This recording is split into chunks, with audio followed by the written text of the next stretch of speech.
Buen día, ¿cómo estás? Aquí en nuestra segunda caminata juntos, domingo a la mañana, mañana fresca, más fresca que el domingo pasado, con el sol que está empezando a salir, queriendo acariciar esta mañana de domingo, y donde escuchamos a nuestros pájaros, que son toda una orquesta, las palomas de fondo que les hacen sus graves a esos cánticos agudos de esos hermosos pájaros. Todo en una especie de hermoso equilibrio. Y quiero aprovechar esta mañana para reflexionar con vos respecto a esta noción muchas veces tan buscada, tan deseada del equilibrio. Y en esta mañana voy a invitar a la conversación a un físico, químico, ruso llamado Ilya Prigogine, nacido en 1917, época muy particular en Rusia, pero después devenido en belga, en virtud de que desarrolló su vida en Bélgica, y fallecido en 2003. En el medio, de alguna manera, Ilya Prigogine recibe el premio Nobel en 1977, después de haber estado estudiando aproximadamente unos 10 años, a partir de 1967, un concepto que es parte de la estructura de pensamiento que hace que sea reconocido con el premio Nobel por su contribución. Y quiero contarte, en esta hermosa mañana, mirá qué belleza, el sol buscando ahí su aparición. Ilya Prigogine es reconocido, premiado con el Nobel, entre otras cosas por su gran contribución con un concepto que él denominó estructuras disipativas, que vamos a compartirlo en esta caminata de la manera más accesible, más sencilla, más amigable, de ese concepto que es amplio, es profundo, es complejo por sus variables, y que no obstante nos deja un acceso importantísimo para nuestra relación con lo que podría ser la falta de equilibrio, que muchas veces nosotros rechazamos, no nos gusta, denostamos. Es más, podría decir que en los últimos 100 años ha habido una especie de culto al equilibrio, en línea con una suerte de física del orden, en una suerte de búsqueda de estructuras, llamemos, estables. Bueno, Ilya Prigogine supo decir en su desarrollo algo que es muy temprano, ¿no? Pero para compartir esto, si todavía no te despertaste porque es temprano y por casualidad apretaste el botón y empezaste a escuchar esto, bueno, después de escuchar esto te aseguro que te vas a despertar. Y si ya estás despierto tomando un café, un mate hoy domingo, esto va a ser que realices un alto y quizás escuches todavía con más atención. Ilya Prigogine dijo: el equilibrio es morir. Como el equilibrio es morir, si nosotros venimos buscando ese equilibrio hace años, hay bibliotecas, literaturas y libros haciendo una especie de culto del equilibrio. Bueno, probablemente sea necesario entonces hacer este alto y reflexionar un poco y no pasar de un extremo al otro, donde hasta ahora endiosábamos el equilibrio como el todo y ahora sea cuestión de demonizar el equilibrio. No, vamos a buscar la mesura y vamos a ver el aporte de Ilya Prigogine y lo práctico de esto que quiero compartir con vos esta mañana. Este video se va a llamar El equilibrio es morir, pero va a ser una especie de gran llamador. Quiero contarte que la búsqueda del equilibrio es de alguna manera biológica, neurológica. El cerebro, como ese órgano rector, tiene como una especie de único fin de su existencia, que es garantizar la supervivencia. Podríamos decir la supervivencia dado el equilibrio de los sistemas. Esa supervivencia que el cerebro quiere brindarnos con el fin de garantizar de alguna manera la preservación de la especie. Esto es, ¿para qué sobrevivir? Y sobrevivir para que se puedan ir pasando todo el material genético, la carga genética de generación en generación y entonces así preservar la especie. Eso es casi como la única tarea del cerebro, y en esa única tarea del cerebro hay órdenes constantes y movimientos constantes para esta búsqueda del llamado equilibrio. Bueno, Prigogine nos dice que el equilibrio de alguna manera es mantener ese, entre comillas, orden, ese statu quo de los sistemas. Y los sistemas, cuando se mantienen en el equilibrio, lo que hacen es potencian este concepto tan conocido y reconocido desde la segunda ley de termodinámica, que es la entropía. ¿Qué es la entropía? Es la tendencia que los sistemas tienen al desorden, a la fragmentación, a, de alguna manera, la separación de los elementos de inicio. Podríamos decir que la entropía es la tendencia al mayor desorden con la menor capacidad de respuesta del sistema. Especialmente en los sistemas aislados. ¿Qué quiere decir esto de los sistemas aislados? Aquellos sistemas que no interactúan con el exterior.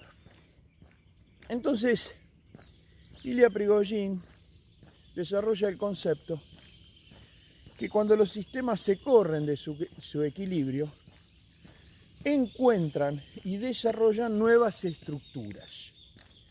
Y en esas nuevas estructuras, dice Ilya Prigogine, desde una noción de física del orden, ¿qué quiere decir esto? Que el sistema salió de su equilibrio ordenado, habría como una especie de tendencia a una mayor situación caótica, un mayor desorden, y él descubrió, él probó científica y empíricamente, que los sistemas, y especialmente los sistemas vivos, complejos, abiertos, que interactúan con el exterior, en la medida que se corren del equilibrio, esos sistemas desarrollan nuevas estructuras autoorganizadas que lo que buscan es precisamente disipar esa tendencia entrópica, esa tendencia a la disgregación. Y ahí aparece, dice, y acá está lo práctico de lo que te quiero compartir esta mañana, aparece lo que Ilya Prigogine llama la creatividad y la innovación. Todo sistema que se corre de su equilibrio empieza a interactuar con el exterior, con el entorno, de una manera tal que incorpora recursos, elementos, energía, información, materia, que entonces hace que haya una nueva organización. Por lo tanto, es ahí donde la noción de que el equilibrio, como la búsqueda de ese statu quo, lo que hace no es otra cosa que acelerar, potenciar, reforzar la tendencia que tenemos a la disgregación.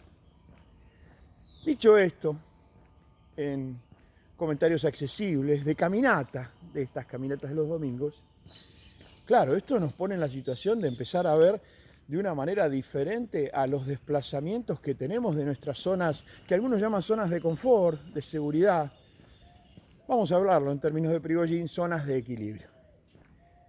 Y él nos invita hacer una especie de fusión y salir de ese dualismo entre la naturaleza y el ser humano y empezar a caminar un camino, nunca más, bienvenida a la metáfora, como estamos ahora caminando, estas caminatas de domingo juntos, empezar a caminar un sendero que, aunque estrecho, es un sendero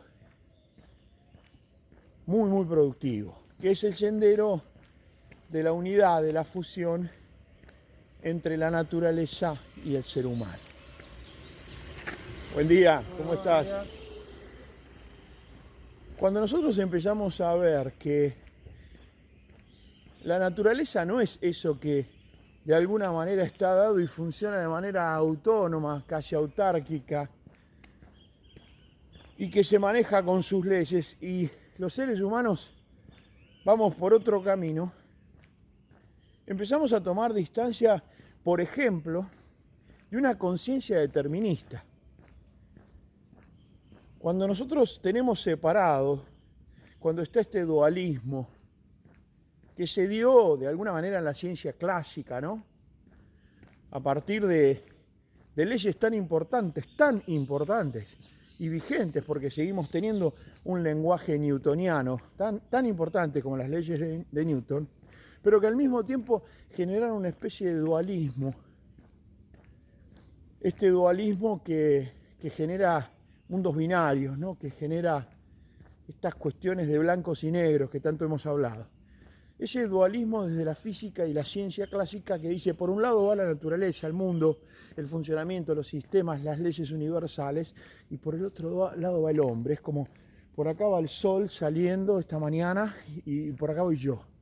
Bueno, Ilya Prigogine hace un ejercicio importantísimo de poder ir aceptando ciertos términos autónomos de las partes, pero yendo a la integración. Por ejemplo, entre la ciencia y la filosofía, entre la naturaleza y lo humano. Y el hecho de empezar a comprender esto, a poder reflexionarlo, les decía, nos hace salir de las fauces de un mundo causalístico, donde siempre hay una causa para el efecto, que eso funciona con un determinado mecanismo, mecanicista, y finalmente, algo que Prigogine llama muchísimo la atención a la reflexión, es ese mundo determinista en el cual estamos muchas veces encerrados. Determinista hacia el pasado, porque he determinado las causas y el funcionamiento, y predeterminista hacia el futuro. Entonces, ese determinismo en la flecha de tiempo, dice Prigogine, flecha de tiempo como eje entre pasado, presente y futuro, nos transforma a los seres humanos, ese determinismo, en títeres. Y esto que voy a compartir es de un impacto tan grande, que también colabora mucho, contribuye mucho al hecho de empezar a ver al equilibrio con otros ojos y al movimiento estacionario fuera del equilibrio, por eso se lo llama equilibrio estacionario, de otra manera. Prigogine dice que el determinismo básicamente nos transforma en títeres. Títeres. Esos títeres que son manipulados, literalmente, por otros.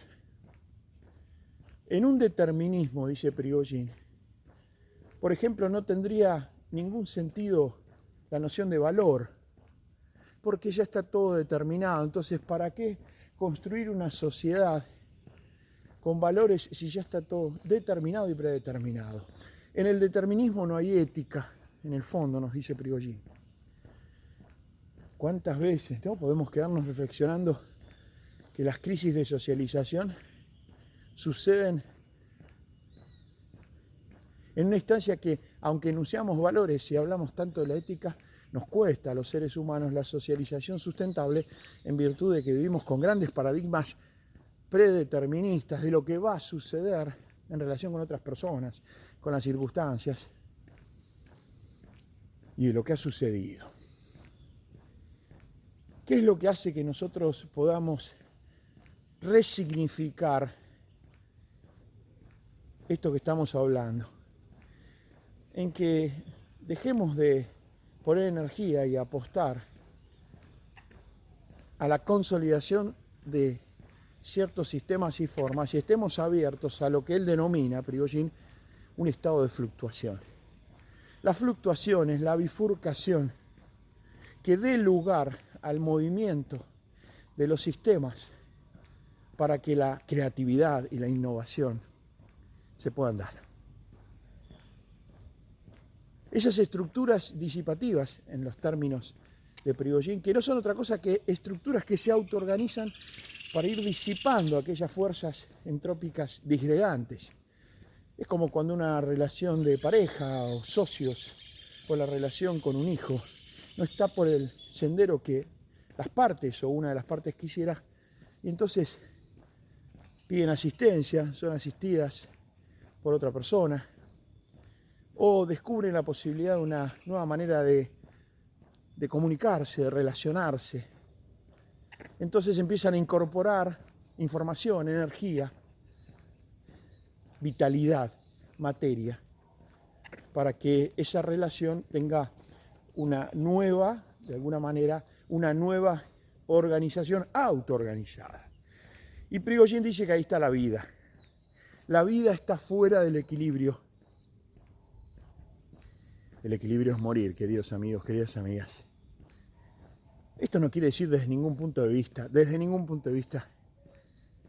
que estamos denostando esas posiciones, esas enseñanzas inclusive, donde se trabajan distintos aspectos de la complejidad humana, que tiene que ver con el cuerpo, que tiene que ver, de hecho estamos aquí caminando, que tiene que ver con aspectos tan importantes de la alimentación, que tiene que ver con aspectos emocionales, en búsqueda, entre comillas, de cierto equilibrio.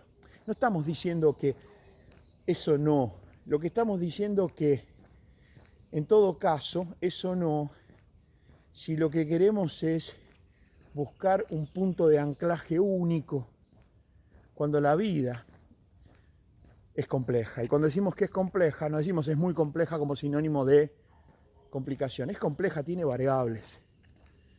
Miren, el siglo XX fue el siglo de la física, del orden. El siglo XXI es el siglo de la biología, de la vida. Prigozhin da ejemplos de estructuras disipativas. Él dice que una ciudad, por ejemplo, es una estructura disipativa. Una ciudad donde está constantemente en movimiento, constantemente interactuando, interdependiendo, con flujos constantes de información, de materia, de energía. Y entonces, en ese sentido, la ciudad se va constantemente autoorganizando. Dice Prigozhin que no estaríamos donde estamos si no hubiese sido por estructuras autoorganizadas, constantemente fuera del equilibrio. A veces yo camino por la ciudad cuando viajo y vuelvo a lugares que he ido y quedo maravillado de los avances, del desarrollo, del progreso. Y digo, ¿qué pasó acá? Bueno, lo que pasó acá es que esta ciudad, este pueblo, estuvo todo el tiempo transitando equilibrios estacionarios, fuera del equilibrio. Si hubiese estado cuidando el equilibrio permanente, ese statu quo, ese pueblo se hubiese disgregado y hubiese desaparecido. Conclusión en esta caminata de este domingo 7 de marzo es darle la bienvenida a las fluctuaciones, a las bifurcaciones, a esos movimientos que a veces sí, es cierto, son drásticos, son disruptivos, son inesperados, pero que no son otra cosa que indicadores que estamos vivos, que estoy vivo, que estás viva, que estás vivo, que estamos vivos y conviviendo. Bienvenido el momento y las instancias donde pareciera ser que perdés el equilibrio. Tu sistema complejo de existencia va a buscar nuevas estructuras que se autoorganizan, que se autocrean para poder entrar en un nuevo equilibrio, que va a ser siempre estacionario. Esa es la vida, ese es el ser humano, que entra en diálogo con el entorno, con la naturaleza. Quiero desearte que tengas un gran domingo, una gran semana, en este marzo que comienza. Y quiero también decirte que una de las maneras de incorporar energía, información, materia, de poder contribuir con la formación de estructuras disipativas. Quédate con la idea como estructura disipativa de aquellas maneras y nuevas formas de autoorganizarse de toda tu vida y de todo tu sistema complejo, nervioso, emocional, cognitivo, en búsqueda de poder ir administrando y disipando aquellos flujos de energía que pueden tender a disgregarte. Una estructura disipativa que no es otra cosa que una nueva organización. ¿Y sabés qué es una de las cosas que más contribuye en desarrollar fuertes estructuras disipativas? La educación. Tendemos a educarnos poco y con lo necesario. Nuestra primera fase de educación, obligatoria, por cierto, mirá la palabra, ¿no?, que hemos tenido. La primaria, la secundaria, obligatoria. Ya no con un estado o un grado universitario, mucho menos posuniversitario o doctorado. Porque ¿cómo obligar a la gente a que se eduque? La educación es uno de los momentos más hermosos de los seres humanos y que surge de su capacidad de elegir, expandirse. Quienes están escuchando esto, la mayoría son jóvenes mayores o adultos. Y quiero contarte que una de las maneras de poder ampliar la capacidad de respuesta con recursos para esas estructuras disipativas es la educación. Y siendo adulto, una de las maneras de poder comenzar esos procesos educativos es con uno mismo, para después ampliar recursos, competencias y poder estar con capacidad para asistir a otros en su propio espacio expansivo de nuevas estructuras disipativas. En ese sentido, como todos los años, nuestra Escuela del Ser y el Hacer Humano, el CEOP, el Centro de Entrenamiento Ontológico y Profesional, comienza sus programas de formación de liderazgo, facilitación y coaching ontológico profesional. Una semana donde comienzan muchas sedes, así que no sé dónde estás escuchando esto ni viendo esto, pero quizás es una buena oportunidad que entres a nuestra página www.ceopra.com.ar en un botón rojo y blanco que dice ¿Dónde formarme 2021? Y que puedas ver en qué sede podrías averiguar. Ahí están todas las propuestas que hay para unas 50 ciudades en todo el país. Y puedes ver, averiguar dónde formarte. Es un excelente año el 2021 para poder tomarte un tiempo personal de educación, de formación y así expandir tu capacidad de respuesta, de interacción con el entorno, con otros, con todo lo que está pasando y ves y aquello que vaya a pasar y todavía no ves. Es una buena oportunidad para formarse, para poder disfrutar la vida como sistema complejo alejado constantemente del equilibrio. Te mando un abrazo grande y que tengas un gran domingo.